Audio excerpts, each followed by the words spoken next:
خوش آمدید ویورز، میں ہوں انیس فاروقی، دی انیس فاروقی چینل پہ دیکھ رہے ہیں. میں آج بات کروں گا کچھ پاکستان کے army chief general Asim Munir کے دورہ امریکہ پہ. سبھی لوگ بات کر رہے ہیں اور اپنی اپنی قیاس آرائیاں کر رہے ہیں. کسی کو ککھ نہیں معلوم کہ ہو کیا رہا ہے، مجھ سمیت. لیکن اڑتی اڑتی چڑیاں کبھی نہ کبھی کوئی نہ کوئی خبر لے ہی آتی ہیں. کوشش کریں گے کہ اشاروں میں، کنائیوں میں آپ کو وہ بتائیں، کیونکہ خبر بہت بڑی ہے اور شاید میرا یہ پلیٹ فارم اتنا بڑا نہیں ہے، اتنا طاقتور نہیں ہے کہ اس خبر کو سہ سکے. تو میں تو شاید پوری خبر نہ دے سکوں، لیکن آج کی تاریخ، آج کا یہ شو اور میری یہ بات لکھ کر کہیں لکھ لیں کہ جنرل عاصم منیر اور جنرل ندیم انجم ISI کے چیف کا یہ دورہ ہے امریکہ، واشنگٹن، اینٹنی بلنکن کے ساتھ ملاقات. نہ تو یہ نواز شریف کی واپسی کے بارے میں تھی، نہ یہ عمران خان کی پھانسی کے بارے میں ہے، نہ یہ پاکستان کے الیکشن کے بارے میں ہے، اور نہ ہی یہ پاکستان اور کشمیر کے بارے میں. ایک بات اور بتا دوں جس میں آپ سب کا خیال اور قیاس جا رہا ہوگا کہ شاید یہ بات کرنے ہیں چین کے بارے میں، CPEC کے بارے میں، مڈل ایسٹ کے بارے میں، نیٹو کے بارے میں.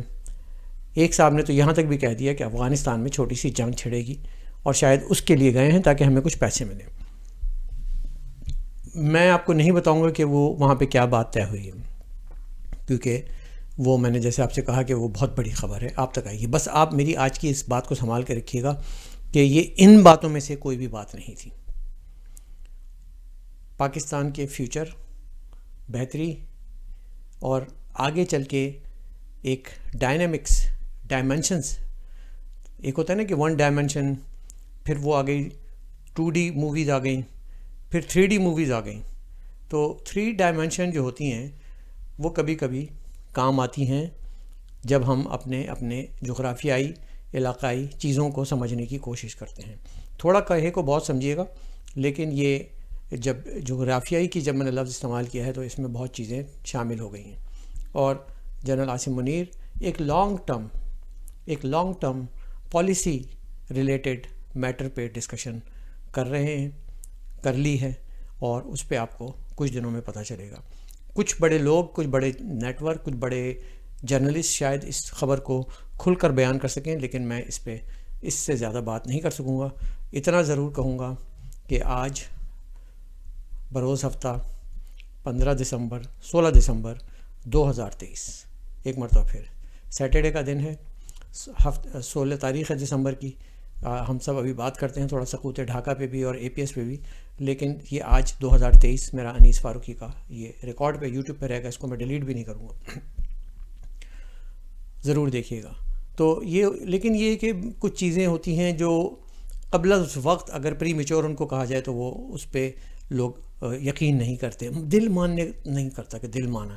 لیکن وقت کے ساتھ ساتھ، حالات کے ساتھ ساتھ آپ دیکھتے ہیں کہ چیزیں اپنی شکل اختیار کر لیتی ہیں. میں ایک چھوٹی سی مثال دوں گا کہ جب مسلم لیگ بنی، قائد اعظم اور دیگر اکابرین نے اس کو بنایا، تو ان کے ویژن میں یہ نہیں تھا کہ وہ ایک علیحدہ ریاست کا قیام کریں گے، بلکہ وہ یہ تھا کہ مسلمانوں کی ایک الگ ریپرزنٹیشن ہونی چاہیے، اور جب ہم گوری سرکار سے بات چیت کریں، نیگوشیٹ کریں، تو ہمیں اس میں اپنے حق ملنے کے. لیکن کسی نے اس وقت تصور نہیں کیا تھا کہ بٹ کے رہے گا ہندوستان، لے کے رہیں گے پاکستان. یہ میں آپ کو صرف مثال دے رہا ہوں کہ جب پالیسیز ہوتی ہیں طے تو اس میں اس وقت پتہ نہیں ہوتا، لوگ تیار بھی نہیں ہوتے. اور آپ نے دیکھا کہ جب بٹوارہ ہوا تو بہت سارے خاندان آپس میں بٹ گئے، کچھ وہیں رہ گئے، کچھ آ گئے، کچھ کے آدھے رشتہ دار آج بھی وہاں رہتے ہیں. ایک بڑی تعداد مسلمانوں کی آج بھی ہندوستان میں رہتی ہے. تو تاریخ کے دھارے جب یہ اپنے فیصلے کرتے ہیں تو وقت سے پہلے تو ان پہ یقین نہیں آتا، وقت کے بعد ہی آتا ہے. اور یہ چیزیں ہم دیکھتے ہیں جب کتابیں پڑھتے ہیں ہسٹری کی، تو اس میں ہمیں یہ سب چیزیں، اس طرح کے واقعات ملتے ہیں.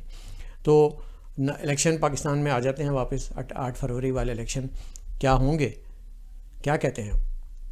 کامنٹس میں لکھ کے بتائیے کیا ہوں گے. تو میں اس پہ کچھ نہیں کہوں گا، کچھ دیر اور انتظار کیجیے، تسلی ہو جائے گی آپ کی. پاکستان میں 16 دسمبر کی جب بھی بات ہوتی ہے یا دنیا بھر میں جب بھی بات ہوتی ہے تو سقوط ڈھاکہ یاد آتا ہے. مجھے ڈان کی وہ ہیڈ لائن یاد آ جاتی ہے کہ وار انٹل وکٹری. یہ 16 دسمبر کی ہیڈ لائن ہے جس میں کہ ہم ہتھیار ڈال چکے تھے انڈین فوج کے ساتھ، اور 93,000 سپاہی جو ہے وہ ہتھیار ڈال سرنڈر کر چکے تھے. سائن ہو چکا تھا, نیازی صاحب نے اروڑا صاحب کے ساتھ سائن بھی کر لیا تھا. لیکن ہماری اخبارات میں خبریں لگ رہی تھیں کہ ہم آخری سانس تک لڑیں گے, ہم اپنی آخری بلٹ تک لڑیں گے, ہم وار انٹل وکٹری ہوگی. اور یہ اخبارات میڈیا کا میں رول آپ کو اس وقت بتا رہا ہوں جب نہ ٹویٹر تھا, نہ سوشل میڈیا تھا, نہ ایکس تھا, نہ وائی تھا, اور نہ ہی ہمارے بڑے بڑے اینکر جید اینکر یا خبریں پڑھنے والے ہوتے تھے. تو یہ چیزیں تاریخ کا حصہ بنی. ہم نے اس سے کیا سبق سیکھا, اور کیا ہم سبق سیکھا ہے؟ جنرل عاصم منیر آج دورہ کر رہے ہیں, کیا ہم نے کوئی سبق سیکھا ہے؟ کیا ہم جب انٹرنیشنلی جاتے ہیں تو کیا ہم یہ باتیں کرتے ہیں کہ دیکھیں ہم نے تو قائد اعظم کے ورڈ یاد آتے ہیں کہ جس میں انہوں نے کہا تھا کہ no power in the world can undo Pakistan. لیکن 1971 میں قائد اعظم کے اس قول کو کیا ہوا؟ تو اس کا مطلب ہے کہ کہیں نہ کہیں کوئی نہ کوئی پولیٹیکل یا ہم سے ایسی تاریخی مسٹیک ہوئی ہے کہ اس کو اب آئندہ نہیں دہرانا ہے, یہ عزم کرنا ہے. اس کے لیے ہمیں ایک مضبوط پالیسی چاہیے, اور وہ پالیسی ظاہر ہے ہم اپنے دوستوں کے تعاون سے ہی کریں گے, ہم اپنے الائز کے ساتھ مل کر کریں گے. ہم اپنے الائز کس کو چنتے ہیں کس کو نہیں چنتے یہ ہمارا مسئلہ ہے, کوئی ہمیں ڈکٹیٹ تھوڑی کر سکتا ہے. اور ہماری فوج, ہمارے جو پالیسی ساز ادارے کے جو طاقتور مقتدرہ ہیں, ہمارے سیاستدان ہیں, وہ فیصلہ کریں گے. انٹرنل افیئرز میں ہم طے کریں گے ہمیں کس سے کرنا ہے. کوئی نہیں کہے گا ہمیں فرانس سے رکھنی ہے کہ نہیں رکھنی, جرمنی سے رکھنی ہے یا امریکہ سے رکھنی ہے یا چائنا سے رکھنی ہے یا ایون افغانستان اور ہندوستان سے رکھنی ہے, ہمارا مرضی ہے. ہم اپنے علاقائی حالات کو دیکھ کے کریں گے. میں اس بحث میں جانا نہیں چاہ رہا ہوں. تو بہرحال APS کا واقعہ بھی ہوا, آپ نے دیکھا کہ معصوم بچوں کے ساتھ. سب سے پہلے تو یہ کہنا چھوڑ دیں کہ ہم نے اپنے بچے شہید کروا دیے. یہ بھی کہنا چھوڑ دیں کہ بچوں نے بہت بڑی قربانی دی. میں نے آج 2 لائنیں لکھی ہیں ٹویٹر پہ کہ ہم قربان نہیں, آپ ناکام ہوئے. تو یہ قربانی کوئی نہیں. بچے اپنے اسکول جا رہے تھے پڑھنے کے لیے, کتابیں لے کر, قربانی دینے محاذ پہ کہیں نہیں جا رہے تھے. محاذ پہ جانے والوں کا کام تھا کہ اس چیزوں کو پریمپٹیولی اس کو پکڑتے, چیٹر کو سنتے, دہشت گردی پہ جو پلاننگ ہو رہی تھی اس پہ پکڑتے اور دیکھتے کہ یہ کیوں ہو رہا ہے, 16 دسمبر کو ہی کیوں ہوا. یہ بھی ایک سوال ہمیشہ ہی رہے گا ہمارے ذہنوں میں. تو یہ ساری چیزیں ناظرین آپ جب دیکھیں گے, تاریخ کی کتابیں پلٹیں گے, ورق پلٹیں گے, اور آپ کو پتہ چلے گا کہ یہ سب چیزیں ہوتی چلی گئیں. میں اب بھی یہ سمجھتا ہوں کہ یہ APS کی جو سازش تھی ایک بیرونی سازش تھی, اور اس کو ہم سیکیورٹی لیبس کی وجہ سے روک نہیں سکے, وہ ہماری مسٹیک ہے. لیکن ہم یا ہمارے ادارے یا ہماری پراکسیز یا جو بھی وہ استعمال کرتے ہیں وہ بھی اس نہج تک نہیں جائیں گے کہ معصوم بچوں کو پکڑ کے ان کی پوائنٹ بلینک پہ پیشانی پہ گولی مار دیں. ایسا کوئی نہیں کر سکتا, انسان نہیں کر سکتے کوئی, اور اگر کسی نے کیا ہے تو اس سے بڑا جانور کوئی نہیں ہے. تو ناظرین کرام, 16 دسمبر بھی ہو گیا, الیکشن سر پہ آ رہے ہیں, کاغذات نامزدگی ہو رہی ہے. کاغذات نامزدگی پہ یاد ہے کہ الطاف حسین صاحب بھی میدان میں کود پڑیں گے, وہ بھی الیکشن لڑیں گے, اور انہوں نے ایک فارم جاری کیا ہے جس میں وہ کہتے ہیں کہ بھرے ہمیں, اور وہ اس کے بعد اپنے نمائندے کھڑے کریں گے. اور جب ہم نے لنڈن سیکریٹریٹ سے جو اطلاعات آ رہی ہیں اس میں یہ کہا جا رہا ہے کہ تقریباً 1.5 کروڑ فارم جمع ہو گئے.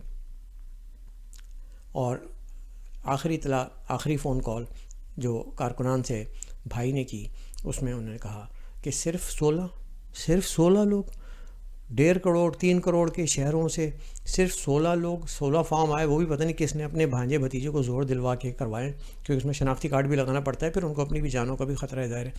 16 فارم آنے پہ بھائی ناراض ہو گئے ہیں, ٹیلی فون بند کر دیا ہے, کسی کی کال نہیں سن رہے ہیں, چیخ پکار کر رہے ہیں حسب عادت. تو اب ان کو پھر دوائیوں کی ضرورت ہے. افتخار چاچا دوائیاں ان کو دیجیے ٹائم پہ, تاکہ وہ قوم کا دماغ خراب کر کے ہمیں دوائیاں کھانے پہ مجبور نہ کریں, اور اس طرح کے الٹے سیدھے کلابادیاں فیصلے, کبھی عمران خان تو کبھی کوئی. اور فوج کے ساتھ جو انہوں نے کیا ہے وہ ہم شاید کبھی نہ بھولیں, کیونکہ فوج کو انہوں نے گالیاں بھی دی ہیں, اور سب برا بھلا کہتے ہیں, کرپٹ لوگوں کو, گندے لوگوں کو سب برا بھلا کہتے ہیں, لیکن کبھی بھی کسی نے کسی کی ماں, بہن, بہو, بیٹی کو گالیاں نہیں دی ہوں گی جس طرح کہ الطاف حسین نے دی ہیں. کل کی امریکہ کانفرنس کال میں ہم بھی موجود تھے, اور انہوں نے جو لفظ ادا کیے, مجھے کہیں سے ریکارڈنگ مل جائے گی, میں سنا بھی دوں گا آپ کو. انہوں نے کہا تھا کہ انگریز کے کتے دھلانے والے, یہ نہلانے والے, یہ فوجی کتے, یہ میرے جو ہے مجھے آنے نہیں دیتے, اور ان لوگوں کے خلاف ہم بغاوت کریں گے. یہ وہی ہیں نا سندھو دیش والے, یہ وہی ہیں نا بلوچ سرمچار والے, یہ وہی ہیں نریندر مودی سے پکار کرنے والے. تو یہ جو ہیلو ہیلو ہیلو ہیلو کی جو آتی ہے, آپ لوگ اس گل کو, قصے کو ایک بار مکا کیوں نہیں دیتے کہ یہ نہیں ہوگا؟ کیوں ہمیں یہ بار بار یہ سننے کو ملتا ہے کہ اسٹیبلشمنٹ سے بات چیت چل رہی ہے؟ بھائی کیوں بات چیت چل رہی ہے؟ آپ لوگوں کو بہت اچھا لگتا ہے یہ گالیاں دیں آپ کی بیویوں, بیٹیوں کو, بہنوں کو, بہوؤں کو, تو پھر 100 بسم اللہ. لیکن ہم کوئی برداشت نہیں کرے گا کہ ایک پاگل آدمی جو ہے وہ اس وقت اس طرح کی باتیں کرے اور ہم اس پہ برداشت کریں. ہم سب نے اس کو بہت قریب سے دیکھ کے یہ فیصلہ کیا تھا کہ انسان صحیح نہیں ہے, مطلب فزیکلی لٹرلی میں آپ کو بتا رہا ہوں, یہ کوئی مطلب برا کہنے والی بات نہیں ہے. یہ انسان صحیح نہیں ہے, درست نہیں ہے, he needs serious medical treatment. اور وہ اگر ہو جائے گا پھر دیکھتے ہیں اس کے بعد اگر وہ درست ہو جاتے ہیں. اگر میری بات کسی کو بری لگی ہو تو میں معذرت چاہوں گا. جلدی میں آج ولاگ کر رہا ہوں تاکہ جلدی یہ باتیں ہو جائیں. عاصم منیر صاحب کا دورہ امریکہ یاد رکھیے گا, 16 دسمبر بروز ہفتہ 2023. میں نے آپ کو یہ بات بتائی تھی. کل کو جب یہ اٹھائیں گے آپ دیکھیں گے تو آپ کو پتہ چلے گا اوہو انیس فاروقی کچھ بھی نہیں بتا کر, بہت ساری چیزیں بتا کر چلا گیا. اجازت دیجیے گا, اپنا خیال رکھیے گا.